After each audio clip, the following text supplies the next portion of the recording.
जय श्री माताजी। आज सुबह के ध्यान सत्र में उपस्थित सभी साधकों का हार्दिक स्वागत है। कुंडलिनी चढ़ाकर बंधन लेते हैं।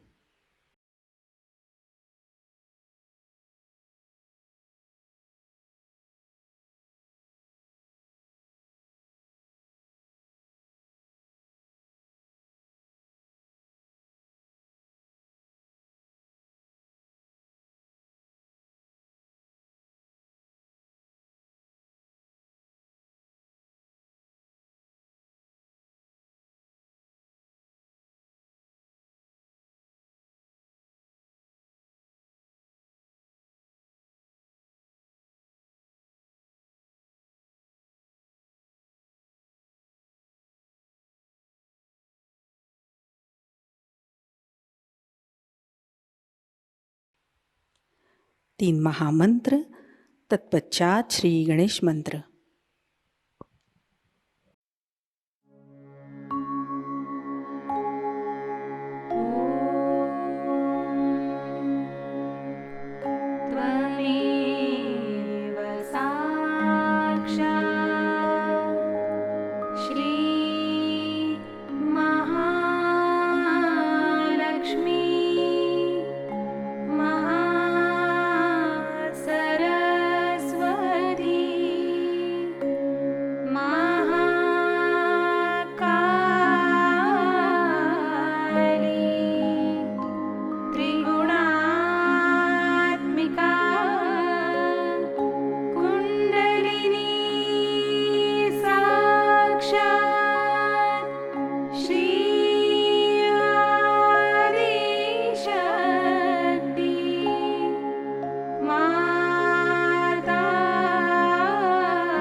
अपने चित्त को सहस्त्रार पर लाते हैं। परम पूज्य श्री माताजी, कृपा कर आप सामूहिकता के सहस्त्रार में विराजिए। श्री माताजी, कृपा कर हमारा आत्म साक्षात्कार दृढ़ कीजिए। कुछ समय सहस्त्रार पर इसी अवस्था में बैठते हैं।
चित्त को सहस्त्रार पर ही स्थिर करते हुए हम अमृतवाणी ग्रहण करते हैं।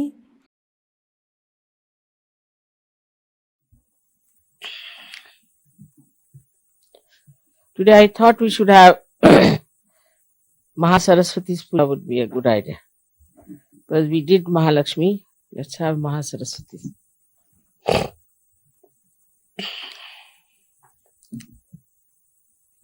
So, Mahasaraswati principle is on the right side, as you all know.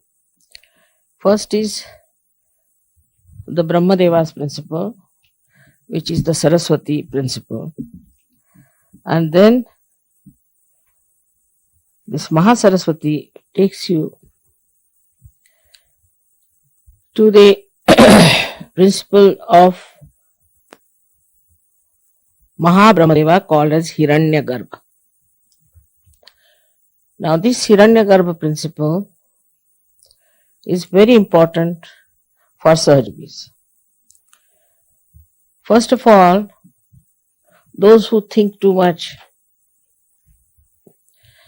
or those who create too much without realization, those who express themselves in poetry or in literature or in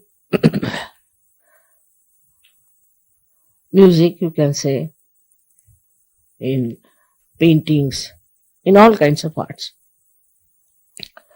If they are not realized souls, then they go to the left, to the extreme, or to the right. So, for example, if there is an artist, if he goes to the right, gradually his paintings will become extremely violent expressions, would be very much showing something very violent. And also, rather I would say, he would be a man who would be inflexible. He'll have his own style, he can't move into another style, he will use the same style and he will not get into any other style. Kind of a austere nature he develops in his productions. And then when he gets tired of it, then he will take to something you can say like abstract art.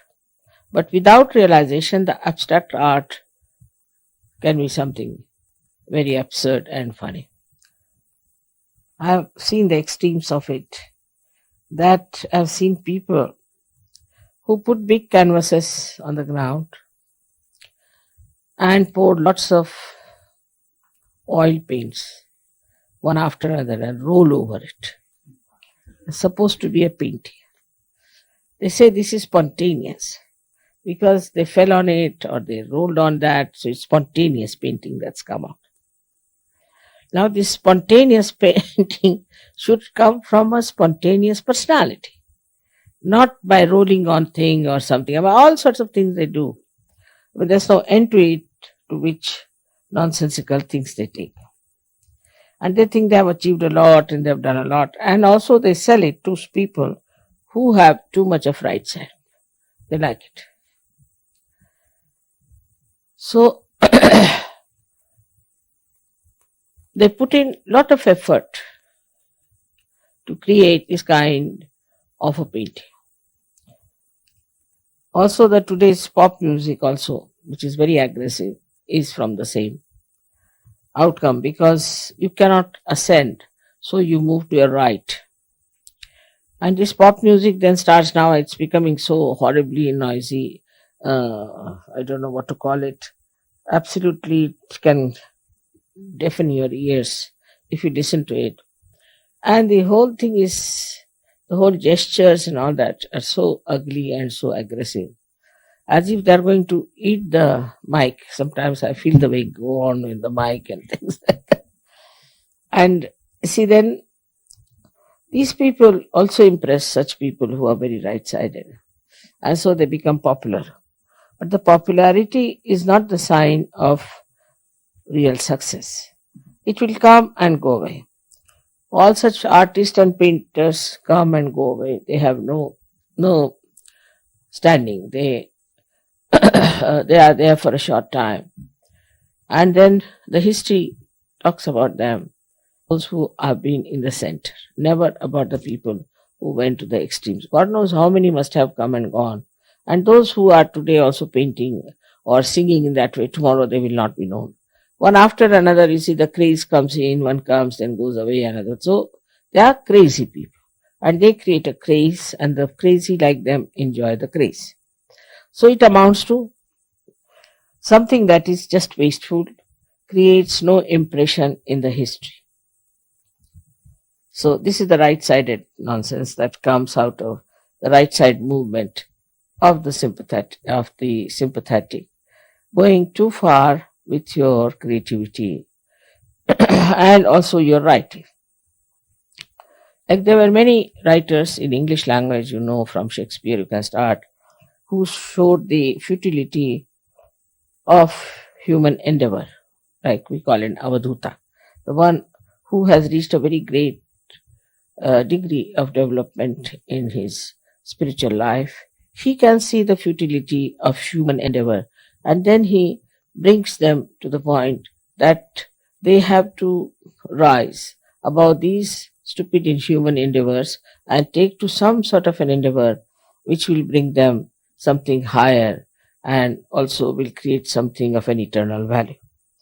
Then also we have, I think in English language I have said, except to Somerset Maugham and all that, the very centrally placed people, also Cronin was, I would say. But then this Hemingway came and he started moving towards the right. Now I don't know. I don't read now modern novels because it's all full of filth. So it moves to the right. So one is which moves to the right and talks about all kinds of violence, this, that. That also is absolutely not palatable to human consumption, I tell you. But still they write and people like it. People want to read about Hitler. They want to read how people were killed, war stories, this, that. They want to see pictures which has full of violence or killing, this and that, so that their own desire to be violent, satisfied in seeing those things in films and in otherwise also reading such books of that kind. On the left hand side, when they move, you see these artists. Then, same about musicians, as I said, that the musicians become sort of absolutely suffering from Greek tragedy all the time. They go on crying and weeping and saying that this is sort of, we have been very sad, and the sadness and the tragedy of life. I mean, they go on crying and make you cry also. So there's no hope for them, and they just go on doing such stupid things. Then we have, you see, many artists also of the same kind, especially French writers as well as French poets also, and French painters, if you see. They're very left-sided because they drink a lot. If you go in any France village, after 7 o'clock, you can't find even one person on the road. And even if you want to find out the road and you knock at the door and request them that you'd like to know some road and all that, they're all drunk already at 7 o'clock. So with this thing, they become extremely over-romantic type, and they sing songs of romance, have no romance in their life. You see, they just some sort of an imaginary romance they have. And they live in that imaginary world of pain and sufferings, and they have their own ideas about their own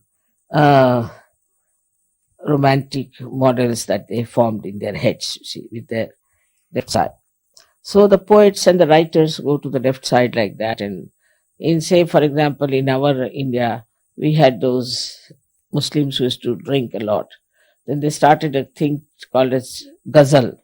And that ghazal is nothing but crying. Even in certain poets, you see, we have this kind of a thing in the other places where there were many poets who were seeking God and were crying, "Oh God, when will I meet?" And in separation, they are singing. Not in the meeting, not in the yoga, but in separation they sing, "When will I meet you, O God?" and all that. And all such people who are still seeking like such songs going on. Up to this much is all right. But then you get lots of grotesque type of writers also who write such horrible things that you feel you are in hell. The way they describe things are horrible. And in Sanskrit it's called a bibhatsa. They create a bibhatsaras. And it's the description of very filthy things which were never before, even in English language, never I saw that. But now some books are full of filth and dirt and horrible sex descriptions that you just can't bear it. So all this comes with the left side movement, that because you see, society also moves from sometimes to the right, sometimes to the left. So when it moves to the right, they like right-sided things. Sometimes they move to the left, they like left-sided. So also there are people with two types of temperaments. So that's how they start appreciating these things, and unnecessarily they believe that they're tragic. As you know about the Greek tragedy, which is a very sort of a fundamental things, I would say, for Western literature, is a Greek tragedy, where a woman marries a man, but she doesn't love her husband. So she loves somebody else, and that tragedy is there. I mean, it's artificially created tragedy that shows that you have married to some man and you should be happy with him. Of course, I mean, if the man is very bad and troublesome and all that, then you can give him up. But what's the use of pining for another man, living with another man, sort of a thing, as you must have heard about Tolstoy, who was another great realized soul.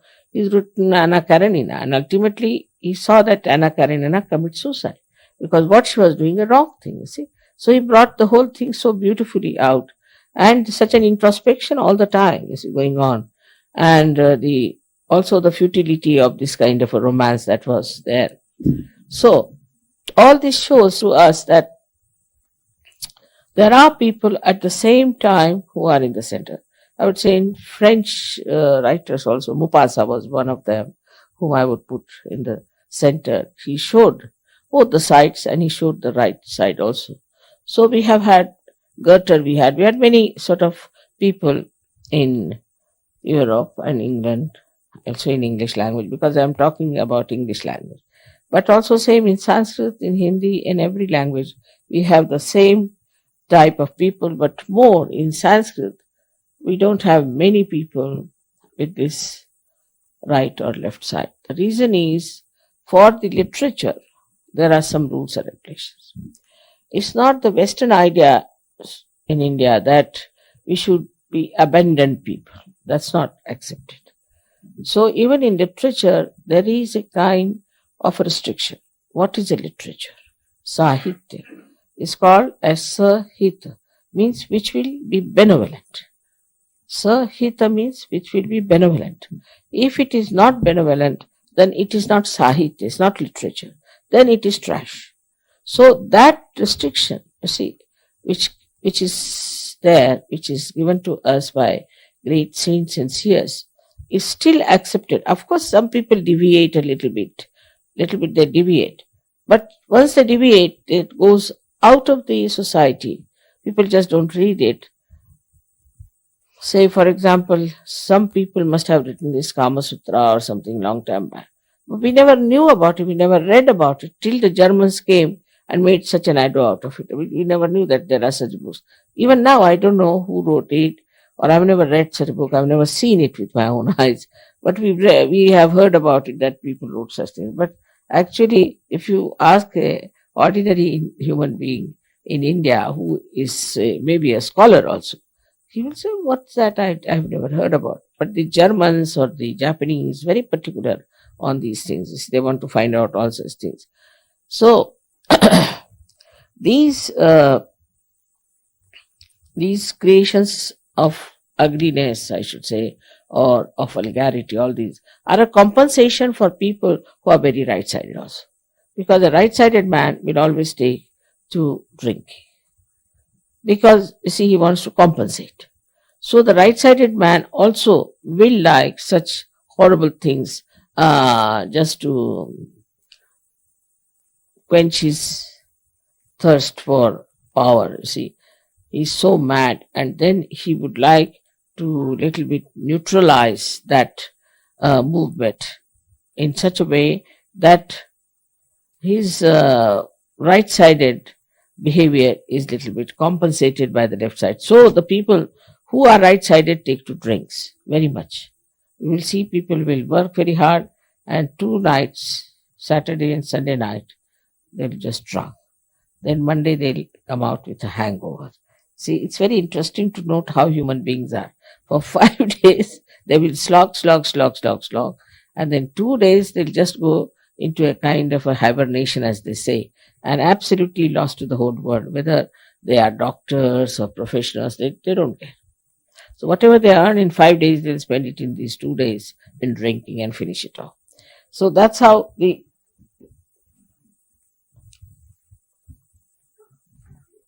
total gain in all that creativity comes. Now, when these extreme things start showing results, and then the artist gets just fed up with this kind of thing going on all around, he sees and all that, then within him rises a subtler attitude towards creativity, towards art, towards books and all. And then he starts in that reading about the true knowledge, pure knowledge. He wants to see paintings, or he wants to listen to music which sings of divine or divinity. Whole that madness makes him really think that now we should start doing something better. And then the Mahasaraswati principle starts working out. But in that also, when they start thinking of God, they fall into traps. Like, you see, somebody might fall into some sort of a religion. Now, as you know, these religions so-called are just money-oriented or power-oriented. They are not at all, in no way, spirit-oriented. That's the reason when they are not spirit-oriented, what they give people is a kind of a personality which is all mental. You ask them about Upanishads, they will cite verses after verses. Gita, they'll give big lectures on that, hours together. For this Chinmay, you see, if you hear him, he speaks for hours together on Gita. We get tired and bored stiff with his lecture. He can speak about it. But nothing inside. Nothing inside. And whatever they speak has no effect on others also. Because they are not awakened people, they are not connected with the divine. And whatever they do is just mental. So when the Mahasaraswati principle is awakened, you start seeing it clearly that this is mental. This is not the truth. There must be something higher.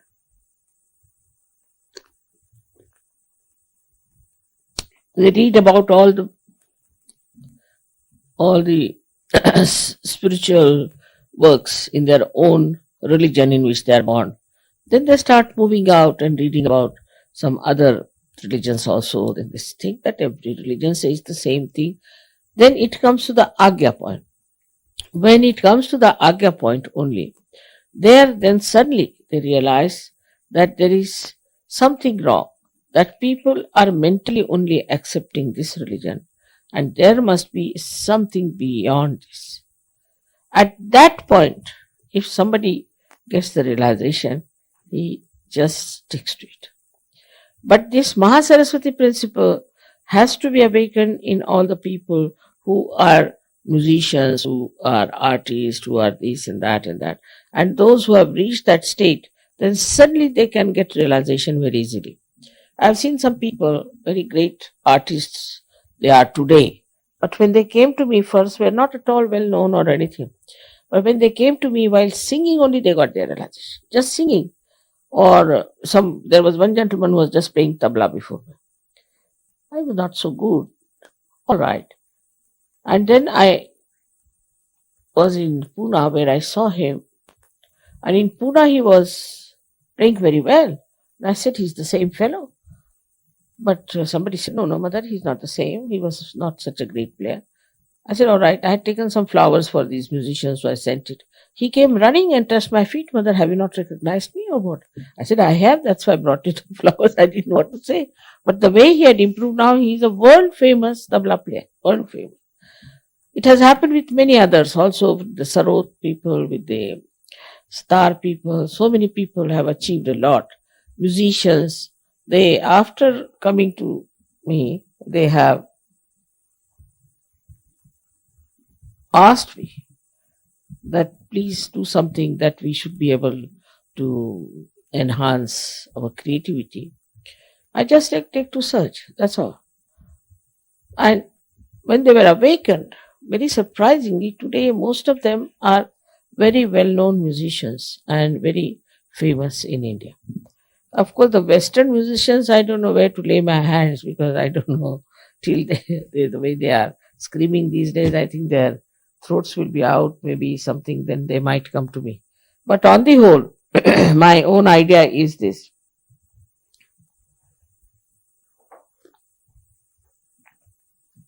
That those who have reached Mahasaraswati level through reading or through creativity, but through writings or anything, when they reach a certain state of Agya, then either they get disappointed, go to the left, and absolutely think that this is all useless. Or else, if they get realization, they become really very dynamic artists, very dynamic writers, and people who are creating something of an eternal value. So many Sahajogis who have never spoken on the stage, who have never been on the stage, they said we had a fright for the stage. They all, surprisingly, now have become great orators and speak very well and know so much. So, this is the Mahasaraswati principle. Now, this makes you a person much subtler and you start becoming aware that the gross understanding we had about our art or our creativity has to be subtler. We have to be subtler people. And then such writers only appeal to people who are subtle. Like William Blake was regarded as a mad poet. I mean, in India, I never read about him. I did read on my own, but in the colleges, university, they never had William Blake, or in any book as such, there was no William Blake. But when you go to these people and talk to them, there was one called Munro fellow. He has translated Gita into English. He's a very wonderful person. He is actually, I think, he's a Italian. He lives now. He's no more. He lived in near Cambridge. I went to see him. He was very anxious to it. And when I went there, you'll be amazed. He did my arti, and he said a mantra in Sanskrit that, "Oh God, you have come to my house. What have I done in my previous lives that you are in my house?" Such a beautiful poet, you see. And he said in Sanskrit language. He was a master of Sanskrit.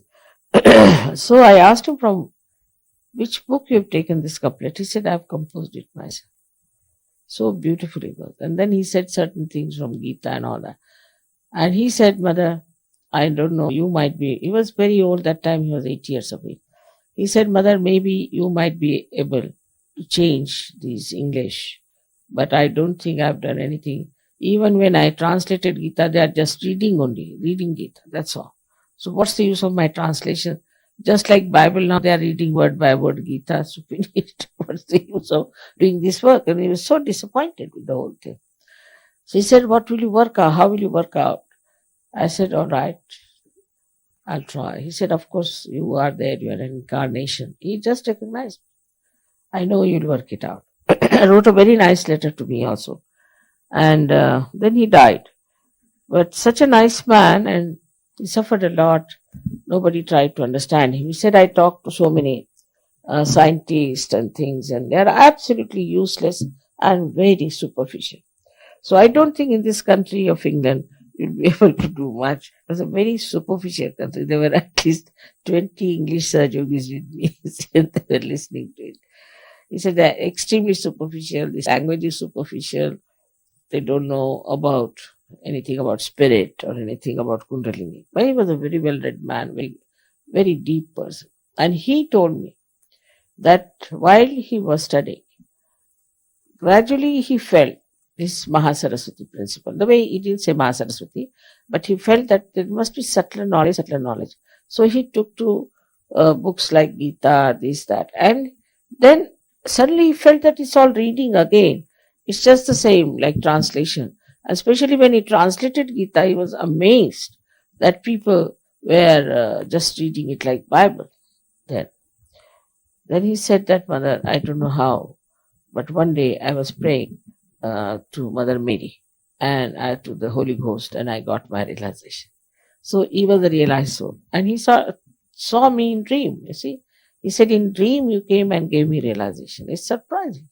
He saw me in dream and he got it. There's another few people who have got it, but especially him, I was so surprised. So when I arrived in his house, he recognized me immediately. He said, I saw you in my dream.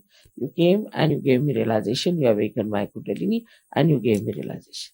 So you can imagine that this gentleman was so beautifully placed, so subtle he was, that at the Agya point, he just got the dream and he got realization.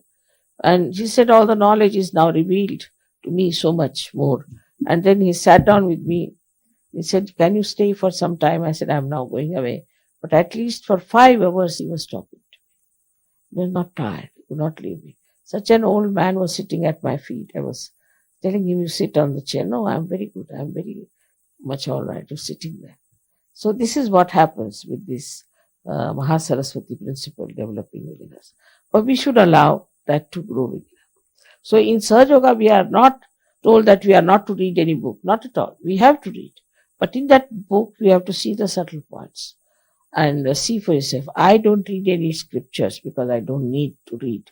But when I started reading you see these intellectuals, what they have to say, I was amazed that they are saying the same thing. There's nothing new. What I know, what I say, that's what they are saying. There's nothing new about it. There's nothing special about it. Just what all the scriptures have said, they have said the same thing, and these people are saying the same thing. But by saying these things, how are they going to propagate? Nothing. It will be just again something that will happen outside, and it will drop out. It doesn't become part and part of yourself. So it has to become innate. That's only possible if your spirit comes into your attention. There's no other way out. So luckily you all are realized souls, and your Mahasaraswati is very much there. But I would say you must read. Read books of value and understand how it is absolute Sahajayoga there. How it is there. Anything you take up, you will be surprised that all these books are talking about Sahajayoga. May not be all of it, but part of the Sahajayoga is there. All of them talk of some part of Sahajayoga, but not the whole of it, because they came at different times. And now the Sahajayoga is the time when you have to know the complete integrated knowledge of this religious thought that was there. Complete integrated. And that's how you understand that all religions are integrated. So one should, in Sahajayoga, after you come, people don't take to any reading, is wrong thing. They should read and understand what others have said, where have they gone wrong, but not these nonsensical people. You shouldn't read these nonsensical people, which you know are nonsensical. But the other day I got this book of the Christian Science. It's all Bible, nothing special about it. They are saying you should not do this, you should not do this and all that. It's all written in the Bible. What new things are you telling? Nothing. You don't need a science for that. It's just there. But they are making money out of it by explaining, and there's no explanation needed. Because that has to come within yourself, is the point, which is not there. So now this Mahasaraswati principle is awakened within us, and we have to read and see the subtle side of this growth of thought, how it grew up and how it became subtler and subtler, and how so many people in the world have contributed to it. So many artists, so many musicians, and so many, we can say, writers who have really contributed to the central path of Sushumna. Because they became realized souls. They were realized souls. Some were born and some became, and then they completely wrote about the yoga. For example, Rabindranath Tagore, in the beginning he writes, when will I meet you, my friend, and all that. What you call the separation song, because of yoga. And then after some time, suddenly he gets his realization, because he becomes subtler and subtler and subtler. Then he writes about his meeting the spirit, and he writes about it. So these things work out in such a manner for some people that by their subtleties they arrive at a point of realization. Same thing happened with Buddha. He did the same thing. He renounced everything. He renounced his family, went out, read Upanishads, this, that, everything he read, and ultimately reached Gaya, where he was sleeping under a banyan tree. And while sleeping only, he was so tired and fed up, he got his realization. And that's what is very important. But for the Buddhist, what he did before going there is important. So they want to also renounce this and become sannyasis, this, that. But by becoming that, nothing is going to happen. It's going to Gaya, and sleeping there also won't happen. It has to happen because he was a pure seeker, true seeker, and that's why it happened. But for Sahajogis, they don't have to do anything of the kind. They just get it realization. Because I think most of them in their last lives have crossed most of their problems and have known that it's nothing, it's all nonsense in all these things. Or maybe in this life also they must have realized it's all nonsense. And then they must have come to Sahajayoga. So it's a very great luck for you that you are here and you've got your realization and that you're enjoying this. May God bless you.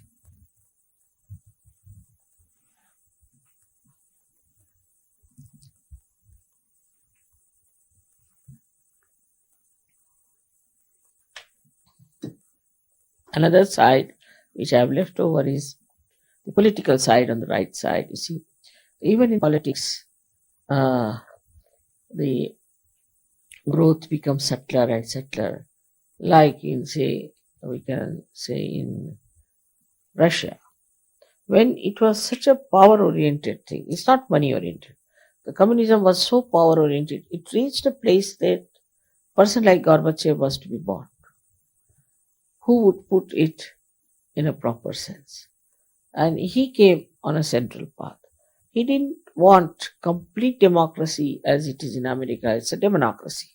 But he wanted a balanced thing. So far, he has not been able to manage, but I'm sure one day he will be managed. But he will be known all over the world for his great thought and great work of reducing the pressure between the two between the two ideologies. And he's done such a good thing that now there's no war, going to be no war not a very big world war, but could be a little bit here and there. That also is coming up, which is a problem of fundamentalism. It's not due to political, but fundamentalism. So now the problem today is fundamentalism, and that also comes from the right side. Absolutely. Fundamentalists are all right-sided people, and this right-sidedness takes them to any extreme of violence could be, or in some cases, it's really crazy and madness. But a new disease has started now, those who go too much to the right. It's called as a Yuppies disease, where the whole conscious mind goes out of order and you become like a reptile. I've seen people being carried like big fishes on the shoulders and put in a seat. They just know everything by brain, it's all right. But they understand everything, they can talk well, but they cannot move their hands, cannot move their feet if they want to. Unconsciously they may, but consciously they cannot. And this disease is the one which is a warning to everyone. So we have to be careful. In Sahajayoga also, we should not go too much to the right. It's also very dangerous to go. Some people become very fanatic and start teaching Sahajayoga in a very fanatical manner.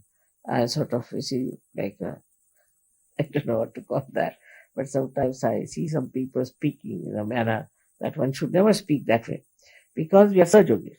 The main theme is love, compassion,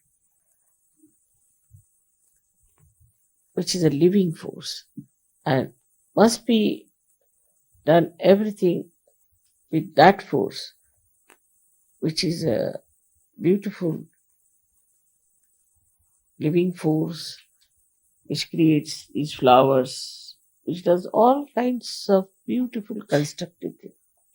It should not be in any way a oppression, domination, or in any kind of command. You should not do like this. An organization, nothing of the kind. It is something so spontaneous, so beautiful, just works out. But as these trees have to be embedded in the Mother Earth, in the same way you should be embedded in the principle of Sahajayoga, which is compassion, love, and divine grace. If it is not there, then you'll have problems with leadership, you'll have problems. Anybody who is a violent person cannot stay in Sahajayoga. He has to disappear. Either he should change himself entirely or he has to disappear. It doesn't work out with people who are violent. So one has to understand that you may be in any position, you may be anywhere, you may be a very poor person, you may be very rich, it makes no difference for a Sahajayogi. The best thing to judge yourself is that whenever we are doing anything for anyone or saying anything, is it benevolent or is it violent? Is it for our self propagation or self uh, holier than thou sort of a principle, or it is for the goodness of others. Once you start judging like that, you'll be amazed that your whole system will change. Your way of talking, your way of working it out. For example, today, you see, there was a lady who wouldn't allow me to talk at all. She was talking all the time about something which was not important. But still, I was working it out because I knew that there's no need to talk now. This gentleman, I can work it out.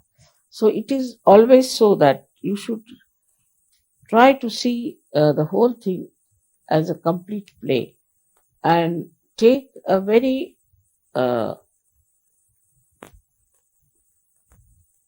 तटस्थ को हिंदी में क्या शब्द होगा Marathi English में a witness state. In a witness state, you should watch. If you watch everything in a witness state, then you can handle the whole situation very nicely. Even if you do not talk, if you do not say anything, still in a witness state you become very powerful. And in that witness state, you can easily solve lots of problems. May God bless you.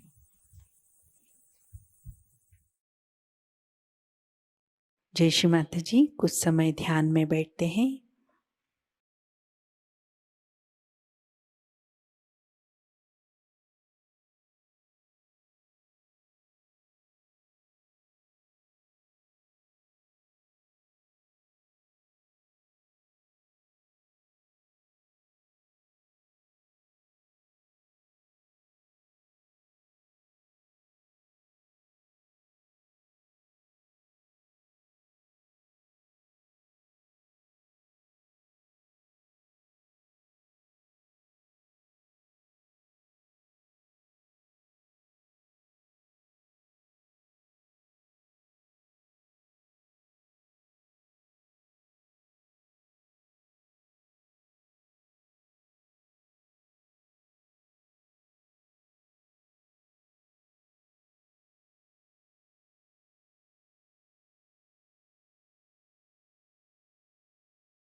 जय श्री माता जी।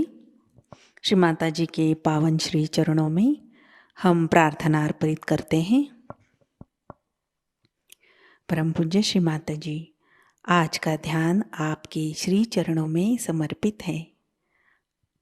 आज की अमृतवाणी में आपने जो ज्ञान हमें प्रदान किया, सामूहिकता आपकी ऋणी है।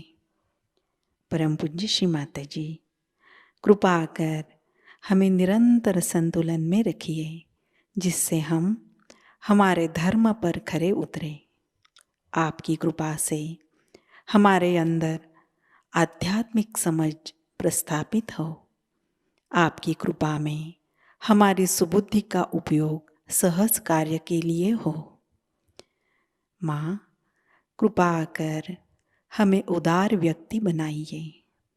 हमें उत्तम संभाषण कौशल्य प्रदान कीजिए, जिससे हम सामूहिक बन सके। श्री माता जी, आज के ध्यान सत्र में अगर हमसे कोई गलती हुई हो, प्रार्थना करते हुए भी कोई गलती हुई हो, कृपा कर हम सबको क्षमा कर दीजिए। हमारी प्रार्थनाओं का स्वीकार कीजिए और हमें आशीर्वादित कीजिए। आपके श्री चरणों पर कोटि कोटि प्रणाम, अनंत कोटि प्रणाम। जय श्री माता जी। कुंडलिनी चढ़ाकर बंधन लेते हैं।